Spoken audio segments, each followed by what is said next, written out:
இன்றைக்கி பிரேக்ஃபாஸ்ட்டுக்கு நான் ப்ரெட்டு சாண்ட்விச்சு பண்ணியிருந்தேன். அப்படியே வீடியோ எடுத்து உங்களுக்கு அப்லோட் பண்ணிட்டுருக்கேன். இந்த ப்ரெட்டு சாண்ட்விச்சு ஆல்ரெடி 2-3 வீடியோவில் நான் போட்டிருக்கேன். பட் இது வந்து 0 மைதா அண்டு இது வந்து ட்ரை ஃப்ரூட்ஸ் ப்ரெட். இது ட்ரை ஃப்ரூட்ஸில் செஞ்சுருப்பாள். அதுதான் விசேஷம். இதில் ரொம்ப ரேராக கிடைக்கும். இது கிடைச்சப்போ கண்டிப்பாக செஞ்சு பாருங்க. நான் இந்த ப்ரெட் சாண்ட்விச் செய்கிறதுக்கு முன்னே ஒரு 5-6 உருளைக்கிழங்கு குக்கரில் வேக வச்சு தோல் நீக்கி ரெடியாக வச்சுருக்கேன்.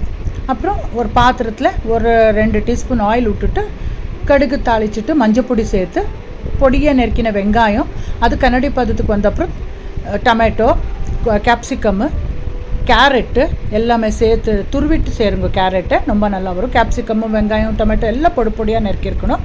எல்லாம் நல்லா வதக்கிட்டு உப்பு சேர்த்து வதக்கிட்டால் சீக்கிரமாக சாஃப்ட் ஆகிடும். நல்லா வதங்கின பிறகு ஒரு டீஸ்பூன் கட்டை மிளகா பொடி சேர்த்துக்கோங்க. பச்சை மிளகா சேர்த்துருந்தாலும் கட்டை மிளகா பொடி சேர்த்துக்கோங்க. ரொம்ப நல்லா வரும் டேஸ்ட்டு. அப்புறம் வேக வச்சு எடுத்துருக்கிற உருளைக்கிழங்கு நல்லா மேஷ் பண்ணி சேர்த்துட்டு ஃப்ரெஷ்ஷாக இருக்கிற மல்லித்தழை சேர்த்துட்டு நல்லா ஒரு ரவுண்டு மிக்ஸ் பண்ணிட்டாக்கா சூப்பராக ஸ்டஃபிங்கு ரெடி ஆச்சு. ரொம்ப டேஸ்டியாக இருக்கும். நீங்கள் இது ப்ரெட் ஒன்றுக்கே இல்லை, நீங்கள் சப்பாத்தி எல்லாத்துக்கும் செஞ்சுக்கலாம். இது பாருங்கள், இதுதான் ப்ரெட்டு. இது வந்து 0 மைதா கண்டென்ட்டு. அப்புறம் ட்ரை ஃப்ரூட்ஸ் ப்ரெட். இது ரொம்ப ஹெல்த்தி. இது ரெகுலராக இருக்கிற ப்ரெட் கிடச்சிடும். இது கொஞ்சம் தேடணும். அமேசான்லேயோ ஃப்ளிப்கார்ட்லேயோ பிளிங்கிட்லேயோ எவ்வாறு வர்றதோ கிடைச்சப்போ செஞ்சுடுங்க.